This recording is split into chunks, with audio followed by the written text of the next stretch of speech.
Hello बच्चों, आज हम लोग अपनी मैथ की क्लास में जो ट्रिग्नोमेट्री यूनिट है उस यूनिट का इंट्रोडक्शन लेते हैं। और इंट्रोडक्शन इम्पॉर्टेंट होता है किसी भी चैप्टर का, तो अच्छे से आप इस इंट्रोडक्शन को समझिए। तो ट्रिग्नोमेट्री में सबसे पहला जो क्वेश्चन है कि what we study in this unit. आप इस यूनिट में स्टडी क्या करोगे? तो आंसर है कि in this unit we discuss, in this unit we discuss, किनके बारे में डिस्कस करेंगे? About triangles,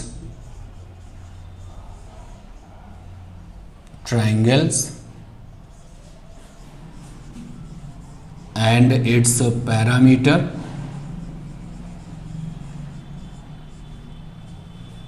along with trigonometrical operators।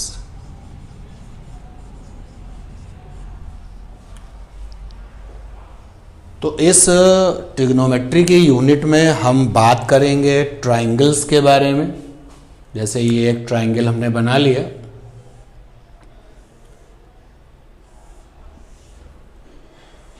ये हमने ट्राइंगल बना लिया। तो ट्राइंगल में 3 एंगल होते हैं, 3 एंगल्स होते हैं यहाँ पर, और 3 साइड्स होती हैं। तो ये जो तीनों एंगल हैं और जो ये तीनों साइड्स हैं वो इस ट्राइंगल के पैरामीटर्स कहलाएंगे, और हम इनके बारे में बहस करेंगे, इनके बारे में स्टडी करेंगे। और यहाँ देखिए लिखा हुआ है अलोंग विद ट्रिग्नोमेट्रिकल ऑपरेटर्स, यानी हम एंगल्स के बारे में बात करेंगे लेकिन एंगल्स के साथ में ट्रिग्नोमेट्रिकल ऑपरेटर भी होगा। हम साइड के बारे में बात करेंगे लेकिन वहाँ पर अलोंग विद में ट्रिग्नोमेट्रिकल ऑपरेटर होगा। यानी कि यहाँ पर हम एंगल्स को अकेले डिस्कस नहीं करेंगे, यहाँ पर जो साइड्स हैं ट्राइंगल की उनको अकेले डिस्कस नहीं करेंगे, हम एंगल्स को, हम साइड्स को डिस्कस करेंगे ट्रिग्नोमेट्रिकल ऑपरेटर्स के साथ। अब ट्रिग्नोमेट्रिकल ऑपरेटर्स के साथ हम इनको डिस्कस करेंगे तो एक क्वेश्चन डेवलप हो गया कि ये ट्रिग्नोमेट्रिकल ऑपरेटर्स क्या होते हैं। तो बेटा जो ये ट्रिग्नोमेट्रिकल ऑपरेटर्स हैं, ट्रिग्नोमेट्रिकल ऑपरेटर्स ये क्या है? तो ट्रिग्नोमेट्रिकल ऑपरेटर्स को सबसे पहले तो आपको बताएं कि ये जो ऑपरेटर्स हैं इनके नेम क्या क्या हैं। शॉर्ट में आपको नेम बताते हैं। तो these operators are named, in trigonometrical operators को कैसे बुलाते हैं, कैसे इनको पढ़ते हैं? तो पहले ऑपरेटर का नाम है साइन, शॉर्ट में लिख रहे हैं हम लोग। दूसरे ऑपरेटर का नाम है कॉस, COS कॉस। तीसरे ऑपरेटर का नाम है टैन, शॉर्ट में लिख रहे हैं, पूरा नाम नहीं लिख रहे हैं, टैन। उसके बाद में कॉसेक, फिर सेक और कॉट। तो ट्रिग्नोमेट्रिकल ऑपरेटर्स जो हैं वो टोटल 6 हैं, और इन 6 ऑपरेटर्स को हम कैसे बुलाते हैं? साइन, कॉस, टेन, कॉसेक, सेक, कॉट, ये 6 ऑपरेटर्स हैं। अच्छा, इसके बाद में फिर ये क्वेश्चन आया कि ये जो ऑपरेटर्स हैं, क्योंकि जो ऑपरेटर्स होते हैं वो अप्लाई होते हैं। जैसे प्लस एक ऑपरेटर है, आपको पता है कि प्लस जो है एक ऑपरेटर है, माइनस एक ऑपरेटर है, इनटू ऑपरेटर है, डिवाइड करना ऑपरेटर है। तो ऑपरेटर्स के अपने कुछ रूल्स होते हैं और उन्हीं रूल्स को फॉलो करते हुए ये ऑपरेटर्स अप्लाई होते हैं। जैसे एग्जाम्पल के लिए अगर हम आपसे कहें कि आपके पास में 3 कॉपीज़ हैं और 2 बुक्स हैं, बताओ टोटल कितने आर्टिकल्स हैं। भाई मैंने आपसे पूछा कि 3 आपके पास में कॉपियां हैं और 2 आपके पास में किताबें हैं, आपके पास कुल कितनी चीज़ें हैं। तो इस क्वेश्चन का आंसर देने के लिए आप प्लस वाले ऑपरेटर को यूज़ करोगे, और जो प्लस वाला ऑपरेटर है जब आप उसको यूज़ करोगे तो जा करके आपको आंसर मिलेगा। इसी तरीके से ये जो ट्रिग्नोमेट्रिकल ऑपरेटर्स हैं इनके भी अपने कुछ रूल्स हैं, और ये कहाँ पर ऑपरेट होंगे, कहाँ पर ये काम में आएंगे, कहाँ पर इनका इस्तेमाल किया जाएगा। तो ये जो ऑल दीज ट्रिग्नोमेट्रिकल ऑपरेटर्स, ये जितने भी 6 आपको दिख रहे हैं, 1 2 3 4 5 6, तो all 6 trigonometrical operators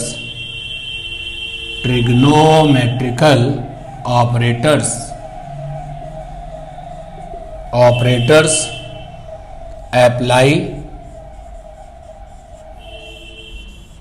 over angle of given triangle.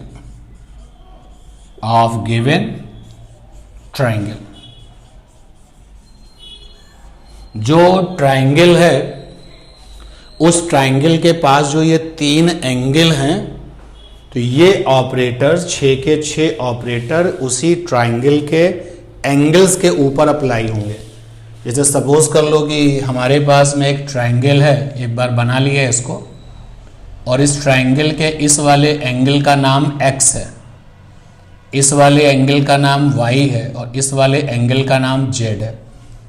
तो आपके जो ये 6 के 6 ट्रिग्नोमेट्रिकल ऑपरेटर्स हैं ये एंगल्स पर अप्लाई होंगे। जैसे अगर हमें x एंगल पर ये साइन वाला ऑपरेटर लगाना हो तो साइन x, इसको ऐसे पढ़ेंगे साइन ओवर ये ट्रायंगल का एंगल x।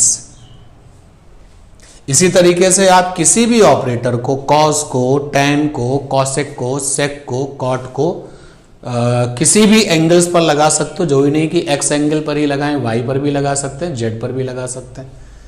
तो ट्रिग्नोमेट्रिकल ऑपरेटर्स क्या होते हैं ये हम लोगों ने जान लिया, और इनके नाम क्या हैं और ये कहाँ पर लगेंगे। तो जब जब हमारे पास में ट्रायंगल के एंगल्स होंगे तो हम इन ऑपरेटर्स को वहाँ पर अप्लाई करेंगे।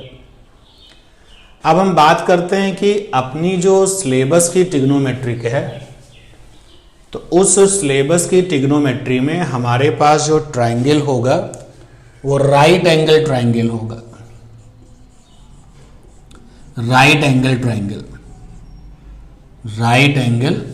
ट्रायंगल। तो राइट एंगल ट्रायंगल को हम लोग समकोण त्रिभुज कहते हैं। आप जानते हैं इसको, फिर भी मैं एक बार आपको रिकॉल कराता हूं, रिवाइज करा देता हूं।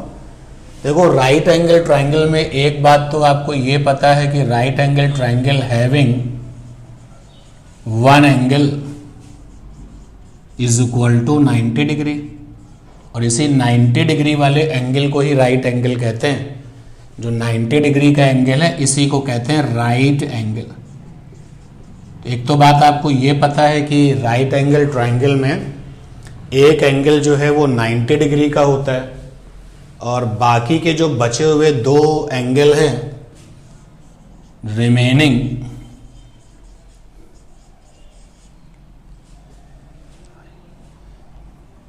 remaining 2 angles become less than 90 degree. मतलब acute angles, और बचे हुए जो 2 एंगल हैं वो 90 डिग्री से क्या होते हैं, कम होते हैं। जैसे कि अगर हम एक ट्रायंगल बना लें राइट एंगल, तो ये हमने राइट एंगल ट्रायंगल बना लिया। राइट एंगल ट्रायंगल में एक एंगल 90 डिग्री का होगा, तो आप देखते हैं कि ये 90 डिग्री का है, इधर ये 90 डिग्री का है, और बाकी के जो 2 ये वाले एंगल हैं ये आपके 90 डिग्री से कम होते हैं और ये जो हैं आपके एक्यूट एंगल्स कहलाते हैं। तो यहाँ पर जो अपने सिलेबस के जो ट्रिग्नोमेट्रिकल ऑपरेटर्स हैं वो कहाँ पर लगेंगे, कहाँ अप्लाई होंगे, तो इस पॉइंट पर ज़रा ध्यान देना कि इन आवर ट्रिग्नोमेट्री, जो अपने सिलेबस की ट्रिग्नोमेट्री है, in our trigonometry we introduce all trigonometrical operators, trigonometrical operators over, और इसके बाद जो पॉइंट है सबसे इंपॉर्टेंट है यहां पर, ओवर एक्यूट एंगल्स। ये आपके ऊपर बाउंडेशन है, मतलब ट्रायंगल के किसी भी एंगल पर ये ऑपरेटर लग सकते हैं, लेकिन जो आपके सिलेबस की ट्रिग्नोमेट्री है उस ट्रिग्नोमेट्री में आपके पास में राइट एंगल ट्रायंगल होगा, और राइट एंगल ट्रायंगल में जो 90 डिग्री का एंगल होगा उस पर हम इस ऑपरेटर का इस्तेमाल नहीं करेंगे। जो बचे हुए दोनों आपके एक्यूट एंगल्स हैं, जो 90 डिग्री से कम वाले जो दो एंगल्स हैं, हम उन पर इन ऑपरेटर्स का इस्तेमाल करेंगे। ठीक, अच्छा, इन ऑपरेटर्स का आप इस्तेमाल करें और आगे का इनका रूल पढ़ें, इसके पहले आपको ये भी बता दिया जाए कि जो 90 डिग्री वाला जो एंगल है राइट एंगल ट्रायंगल में, उसके जो सामने वाली साइड है, उसके जो सामने वाली भुजा है, उसको आप पहले तो रिकॉग्नाइज्ड कर लीजिए, पहचान लीजिए, क्योंकि अगर आप राइट एंगल ट्रायंगल की साइड्स को नहीं पहचानेंगे तो फिर प्रॉब्लम आ जाएगी। तो आपको ये पता है कि साइड यानी भुजा in front of 90 degree angle in right angle triangle, right angle triangle, triangle का शेप बना दिया, इज कॉल्ड। तो राइट एंगल ट्रायंगल में जो 90 डिग्री के सामने वाली जो भुजा होती है, जो साइड होती है, उसको हम लोग हाइपोटेनस कहते हैं, हाइपोटेनस। तो 90 डिग्री के सामने वाली साइड हाइपोटेनस कहलाती है, और ये सबसे बड़ी साइड भी होती है, सबसे लार्जेस्ट होती है ट्रायंगल की साइड्स में। तो ये तो हो गया हाइपोटेनस, H माने हाइपोटेनस, यहां पर H माने हाइपोटेनस। अब इसी राइट एंगल ट्रायंगल में एक साइड होती है परपेंडिकुलर और एक साइड होती है बेस। तो इसको पहचानने में बच्चे जो है गलती करते हैं, इसको रटना नहीं है कि परपेंडिकुलर ये है और बेस ये है। अब देखिए 90 डिग्री का एंगल तो इंगेज हो गया भाई। अब हमारे पास में ये दोनों एंगल हैं एक्यूट वाले, तो जो एक्यूट एंगल आपने काउंट कर लिया, ध्यान देना जो लिखा जा रहा है, counted acute angle, counted acute angle के सामने वाली साइड, सामने वाली साइड परपेंडिकुलर, परपेंडिकुलर। अब देखिए राइट एंगल ट्रायंगल में एक साइड तो हाइपोटेनस हो गई, काउंटेड एक्यूट एंगल के सामने वाली साइड जो है वो क्या हो गई, परपेंडिकुलर हो गई। तो अब जो बच गई एंड रिमेनिंग यानी बचा हुआ, रिमेनिंग साइड इज बेस। तो P for perpendicular and B for base. बेटा इसमें कोई गलती नहीं होनी चाहिए, इसलिए आप इस इंट्रोडक्शन को बहुत ध्यान से समझिएगा, ये बैकबोन का काम करेगा इस पूरी की पूरी यूनिट में। जैसे सपोज कर लो कि हमने ये वाला एंगल काउंट किया,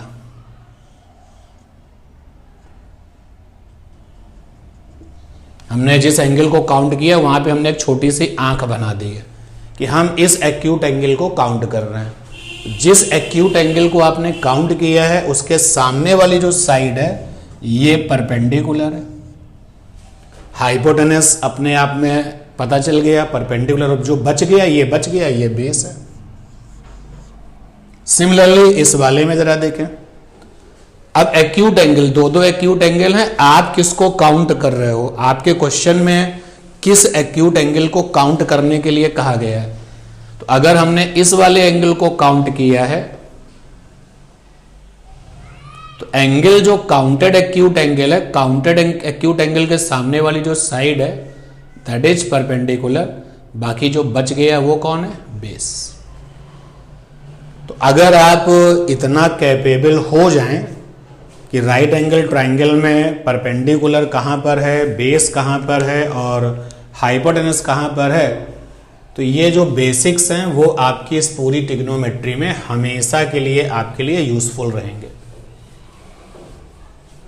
जैसे सपोज कर लो कि एक राइट एंगल ट्राइंगल हमने और बनाया और इसको कुछ नाम भी दे दे।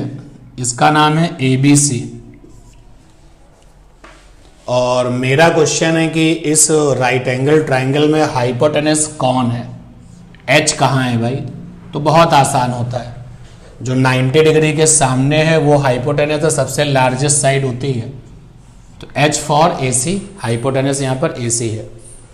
P फॉर परपेंडिकुलर, वो कहाँ पर है? और B फॉर बेस, वो कहाँ पर है? तो कभी भी जल्दबाजी मत करिएगा कि ये परपेंडिकुलर और ये बेस है। जब भी आपसे पूछा जाए या आप किसी से पूछें कि परपेंडिकुलर क्या है, कहाँ पर है, तो तुरंत आप पहले ये बताओ कि काउंटेड एक्यूट एंगल कौन सा है। अब इस वाले ट्राइंगल में अगर काउंटेड एक्यूट एंगल A है, एंगल A के रेफरेंस में बात करें, अगर एंगल A के लिए, तो जो लोग इस A वाले एंगल को काउंट करेंगे उनके लिए P फॉर परपेंडिकुलर BC है और B फॉर बेस, बेस कौन हो जाएगा? AB। और जो लोग काउंटेड एक्यूट एंगल C की बात करेंगे, C के लिए तो C के रेफरेंस में जो परपेंडिकुलर है वो AB है और जो B फॉर बेस है दैट इज BC। तो बच्चों अगर आपने इतना काम कर लिया बिना किसी गलती के, तो आप ये मान के चलें कि 100% आपकी ट्रिग्नोमेट्री आपको बहुत अच्छी लगेगी, बहुत आपको इसमें मज़ा आने वाला है। तो इस पूरे इंट्रोडक्शन को आप समझिए, जहाँ जो डाउट हो पूछिए। अभी केवल इतना ही काम करिए कि क्या राइट एंगल ट्राइंगल में P for perpendicular, B for base and H for hypotenuse हम जज कर सकते हैं कि नहीं। और अगर कहीं कोई दिक्कत हो तो आप हमको कमेंट्स करके पूछिएगा। और मिलते हैं नेक्स्ट वाली क्लास में, जिसमें हम लोग अपने ये जो 6 ऑपरेटर्स हैं इनके रूल्स की बात करेंगे, क्योंकि हर ऑपरेटर का अपना रूल होता है। इनटू का, मल्टीप्लिकेशंस का अपना रूल होता है, माइनस का अपना रूल होता है। तो धीरे धीरे आपने उन सबको सीखा था। प्लस का अपना रूल होता है। तो इसी तरीके से जो ट्रिग्नोमेट्रिकल ऑपरेटर्स हैं इनके भी अपने रूल्स होते हैं। तो उन रूल्स की बात करेंगे और क्लास को आगे बढ़ाएंगे। थैंक्स बेटा।